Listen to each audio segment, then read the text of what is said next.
मेळावा होणार आहे, काय सांगणार थोडं? आज जालना जिल्ह्यामध्ये ओबीसी विभागाची बैठक घेण्यात आली. त्या बैठकीला आमचे राजेंद्र राग, आमचे राजाभाऊ देशमुख, कल्याणराव दळे, आमचे दोन्ही जिल्हाध्यक्ष उपस्थित आहेत. आज आमचा निर्णय झाला आहे की राज्यस्तरीय मेळावा ओबीसीचा छत्रपती संभाजीनगरला येत्या जूनमध्ये होतो आहे. हा मेळावा जातनिहाय जनगणना झाली त्यासाठी राहुल गांधींचा आभार मानण्याकरता आनंद उत्सव मेळावा आम्ही साजरा करतोय. कारण राहुल गांधींनी हा मुद्दा अतिशय जोरात उचलला, लोकसभेमध्ये उचलला, या ठिकाणी जनसंमेलन घेतली त्याच्यामध्ये उचलला आणि एक जनरेटा तयार केला की त्याच्या समोर नरेंद्र मोदी को झुकना पडा आणि म्हणून हे जात न्याय जनगणना त्यांनी जाहीर केलेली आहे. खऱ्या अर्थानं ही जात न्याय जनगणना करण्यासाठी खरा त्याग जर कोणाचा असेल, अनेक संघटना करतायत, मला त्याच्याबद्दल काय म्हणायचं नाही, पण खऱ्या अर्थानं जर त्याग कोणी केला असेल तर तो राहुल गांधींनी केला. लोकसभेमध्ये त्यांची जात विचारली, तुम्ही जात न्याय जनगणना करताय, तुमची जात कुठली? एवढ्या गलिच्छ पातळीचं राजकारण देशाच्या इतिहासामध्ये कधी लोकसभेमध्ये घडलं नाही. ते राजकारण या ठिकाणी घडलं तरी सुद्धा राहुल गांधी त्याच्यापासून मागे हटले नाहीत आणि ही जनगणना झाली पाहिजे हा मुद्दा त्यांनी घेतला आणि म्हणून आम्ही त्यांचं काहीतरी देणं लागतोय, ओबीसी काँग्रेस किंवा काँग्रेस पक्ष त्यांचं काहीतरी देणं लागतोय म्हणून त्यांच्या अभिनंदनाचा सोहळा, एक विजय उत्सव मेळावा या ठिकाणी छत्रपती संभाजीनगरमध्ये येत्या जूनमध्ये आम्ही घेतो आहे आणि हा काँग्रेसचा कार्यक्रम आहे. सन्मान्य विजयजी वडेट्टीवार, सन्मान्य हर्षवर्धनजी सपकाळ साहेब यांनी हा जाहीर केलेला कार्यक्रम आहे. त्याचं इम्प्लिमेंटेशन करण्याची जबाबदारी ओबीसी काँग्रेसवरती आहे आणि त्या पद्धतीनं आम्ही करतोय. अर्थात ही जनगणना करणार आहे पण त्याची स्पष्टता अजून झालेली नाही. कशा पद्धतीनं करणार आहे, आर्थिक बजेटची काय तरतूद अजून केलेली नाही, कोणते कॉलम त्याच्यामध्ये असणार आहे या संदर्भात काय सांगितलेलं नाही, त्याच्या संदर्भामध्ये कोणाच्या मार्फत, कोणत्या यंत्रणेमार्फत हे करणार आहे ते सांगितलेलं नाही. जिल्हा परिषद करणार, अंगणवाडी सेविका करणार, महसूल डिपार्टमेंट करणार, PWD करणार का आणि कुठलं ग्रामपंचायत विभागाचं करणार, कोण करणार आहे त्याची स्पष्टता नाही. आणि ह्याला 25 ते 30 हजार कोटी, माझ्या हिशोबाप्रमाणे मी कमी सांगतोय, 25,000 कोटी कमी सांगतोय, पण ह्याच्यापेक्षा जास्त लागणार आहे. त्या पैशाची आर्थिक तरतूद केंद्राचा जो अर्थसंकल्प आहे त्याच्यामध्ये झालेली नाही. त्यामुळे ती कधी करणार, त्याच्यासाठी स्पेशल अधिवेशन कधी बोलवणार, ह्या सगळ्या गोष्टीचा ओहापोह अजून अस्पष्टता आहे. त्यामुळे ती होईल का नाही याच्या मनाबद्दल आमच्या मनामध्ये शंका आहे. पण आता त्यांनी जाहीर केले, त्यांना आम्ही करायला लावणारच आणि त्याने करावीच हीच आमची भूमिका आहे. मग या देशाचं चित्र स्पष्ट होईल. या देशामध्ये ओबीसीच्या, मराठ्यांची सुद्धा जनगणना होणार आहे, मुस्लिमांची होणार आहे, सगळ्यांचीच होणार आहे, सगळ्यांना आर्थिक तरतूद मिळणार आहे. वेगळं आरक्षण मराठीने मागायची काही गरज नाही, ऑटोमॅटिकच मिळणार आहे त्यांना. 50% जो मुद्दा आहे आरक्षणाचा, आता वर केंद्र सरकार काय म्हणतंय, 50, सुप्रीम कोर्ट 50% मर्यादा आहे, त्याच्या पुढे जाता येणार नाही, ती तोडून टाका. राहुल गांधींनी सांगितले तोडून टाका आणि 50% वर आरक्षण करा, म्हणजे जात न्याय जनगणना झाल्यानंतर ऑटोमॅटिकच तो मुद्दा येईल आणि 50% वरचं आरक्षण जाईल आणि मराठ्यांना सुद्धा आरक्षण मिळेल, दलितांना वाढवून मिळेल, ओबीसीना मिळेल, सगळ्याच समाज घटकांना, जे मायक्रो ओबीसी आहे आमच्यात त्या मायक्रो ओबीसीनं सुद्धा आपला हक्क या ठिकाणी प्राप्त होईल आणि ते करण्याचं काम ओबीसी काँग्रेस निश्चितपणानं करेल आणि त्याच्यासाठी म्हणून हा मेळावा आम्ही आयोजित केलेला आहे. बरं, खरं तर केंद्र सरकार करून आम्ही छत्रपती संभाजीनगरला हा मेळावा घेतोय, त्याच्या पाठीमागचा इतिहास सुद्धा आपल्याला माहिती असावा म्हणून तीही गोष्ट मला या ठिकाणी स्पष्ट करायची आहे. खरं तर जात न्याय जनगणना केंद्र सरकारनं जाहीर केली, 100% त्यांचं अभिनंदन राहुल गांधींनी केलं, आम्ही करतोय, कालच्या माझ्या बैठकामध्ये मी केलेला आहे. पण खऱ्या अर्थानं या विषयाला जी चालना मिळाली, ह्याच्या पाठीमागचा जो रेखाचित्रकार आहे, ज्याला आपण रेखाचित्रकार म्हणतो, किंवा जो प्लॅनिंग ज्यांनी केलं पद्धतशीरपणानं, ते राहुलजी गांधी यांनी केलेलं. अनेक संघटना अनेक वर्षापासून ही मागणी करत होत्या की जात न्याय जनगणना झाली पाहिजे. आम्ही केल्या, आम्ही रस्त्यावर उतरलो, आम्ही आंदोलनं केली, आम्ही निवेदनं दिली, कलेक्टरना घेराव घातला. माझ्यावर तर पुण्यामध्ये केस झाली कलेक्टरला घेराव घालण्यामध्ये याच प्रश्नावर, आणि आम्ही काही थांबलो नाही. राहुल गांधींची जात सुद्धा लोकसभेमध्ये काढली, त्यांना विचारलं तुमची जात कुठली आहे म्हणून तुम्ही जात न्याय जनगणना करता. देशाच्या इतिहासामध्ये असा प्रकार कधीच घडला नाही, तो राहुल गांधीच्या बाबतीमध्ये घडला. त्यांना खासदारकी काढण्यात आली, मोदी म्हणून ते ओबीसीच्या प्रश्नावर काढले, त्यांचं घर गेलं. खरं तर ते त्यांच्याच काँग्रेसनं त्यांच्याच बापजाद्याने ती घरं बांधलेली होती, तेच घर त्यांचं काढून घेण्यात आलं. पण एक अक्षरही, एक केसभरही ओबीसीच्या प्रश्नावर राहुल गांधी पाठीमागे सरले नाहीत. अतिशय प्रभावीपणाने आपली भूमिका ओबीसीच्या बाबतीमध्ये ते मांडत राहिले. आणि म्हणून आम्ही त्यांचं काहीतरी देणं लागतोय. काँग्रेस पक्ष राहुल गांधींचं देणं लागतोय, ओबीसी विभाग त्यांचं काहीतरी देणं लागतोय.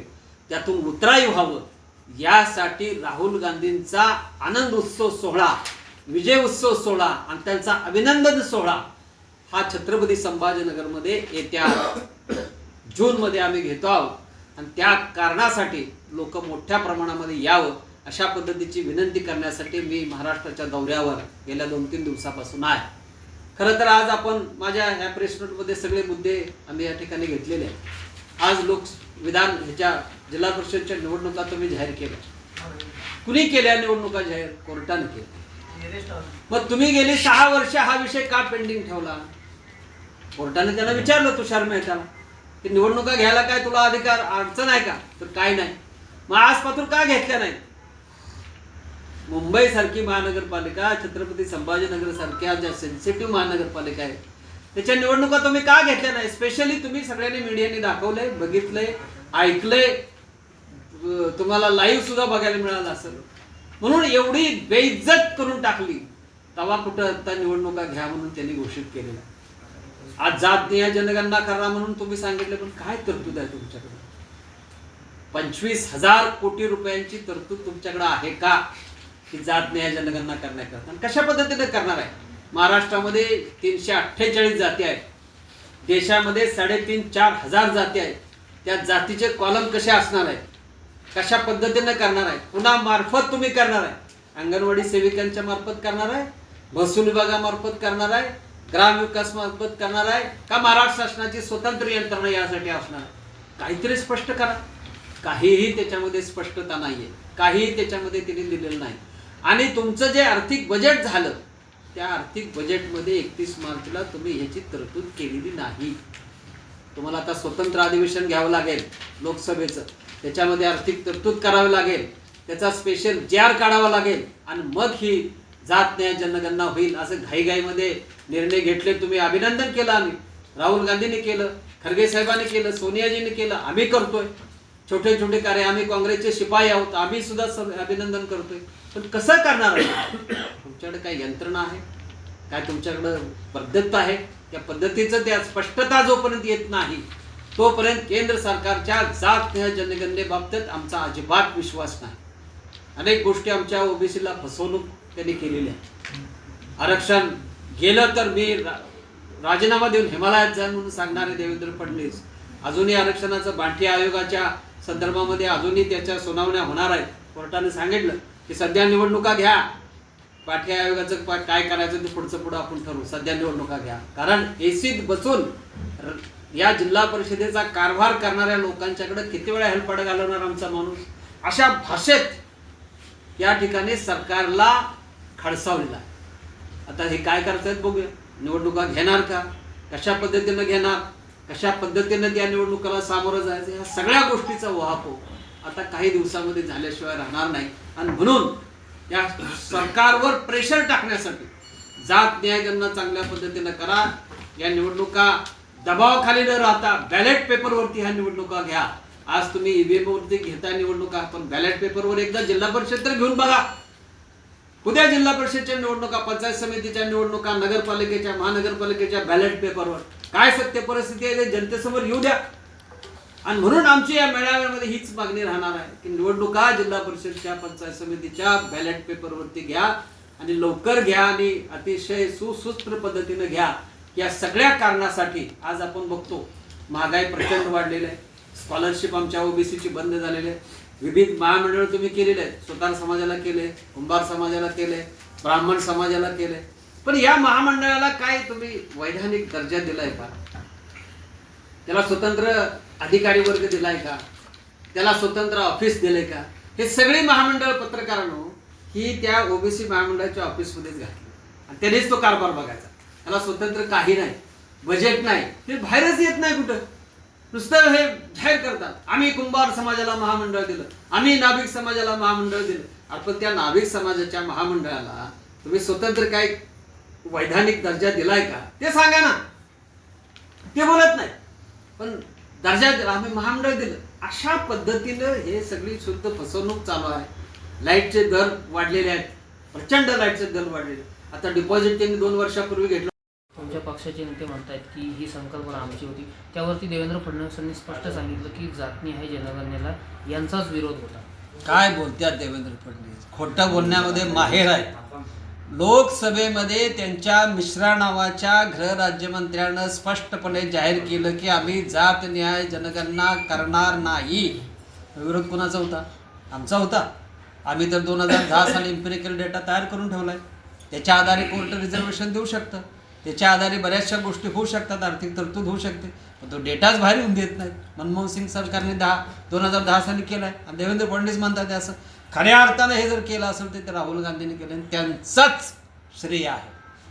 जो माणूस स्वतःच्या आईबापावरती हल्ले झाले, मृत व्यक्तींच्यावर आजोबावरती हल्ले झाले, तरी तो या प्रश्नावरनं बाजूला हटला नाही. आणि तुम्ही सांगताय काँग्रेसचा विरोध होता. हे अत्यंत चुकीचं बेजबाबदारपणाचं वक्तव्य मुख्यमंत्र्यांचं आहे. त्याचा आम्ही निषेध करू. म्हणजे 2014च्या आधी तुमच्या विचाराचे पंतप्रधान ज्यावेळेस देशामध्ये होते त्यावेळेस ही जातनिहाय जनगणना का नाही केली असा सवाल ते विचारतात. 2010 साली झाले ना. 2010 पासून केली ना आमची. त्याचा डेटा तयार आहे त्यांच्याकडे. झालाय, सगळं आहे त्यांच्याकडे. काढत नाहीत बाहेर. ओबीसी आरक्षणामुळेच निवडणुका लांबवल्या आणि आता कोर्टानं खरडपट्टी केली की तुम्ही कशाला पाहिजे तुम्हाला ओबीसी आरक्षणाचा मुद्दा. करा ना तुम्ही निवडणुका. बघू पुन्हा पाठी आयोगाचं काय करायचं. हे 5-6 वर्षापूर्वी का नाही झालं? का नाही झालं 5-6 वर्षापूर्वी? झालं असतं ना. पण ते केलं नाही, करायचंच नव्हतं. भावनाच नाही त्यांची. ओबीसीने कुठेतरी सत्तेत जावं, महापौर व्हावं, जिल्हा परिषदचं अध्यक्ष व्हावं, ही भूमिकाच नाही. आणि म्हणून हा सगळा जुमला हा षडयंत्र आहे. आंतरराष्ट्रीय षडयंत्र ज्याला म्हणतो ना आपण, तसं हे षडयंत्र ओबीसीच्या बाबतीमध्ये आहे. आज कुणाच्या ताब्यात देश चालला आहे? सगळ्या यंत्रणा उद्योगपतींच्या ताब्यात गेलेल्या आहेत. विमानतळं त्यांच्या ताब्यात गेलेले आहेत, रस्ते त्यांच्या ताब्यात गेलेले आहेत. उद्या MSCB त्यांच्या ताब्यात जाणार आहे. शिक्षण संस्थांचं खाजगीकरण चालू आहे. हा देश ज्या दिवशी भांडवलदारांच्या ताब्यात जाईल त्या दिवशी या देशामध्ये प्रचंड मोठी क्रांती होईल आणि त्याच्या क्रांतीचा जनक काँग्रेस पक्ष असेल हे मला तुम्हाला या निमित्तानं सांगायचं.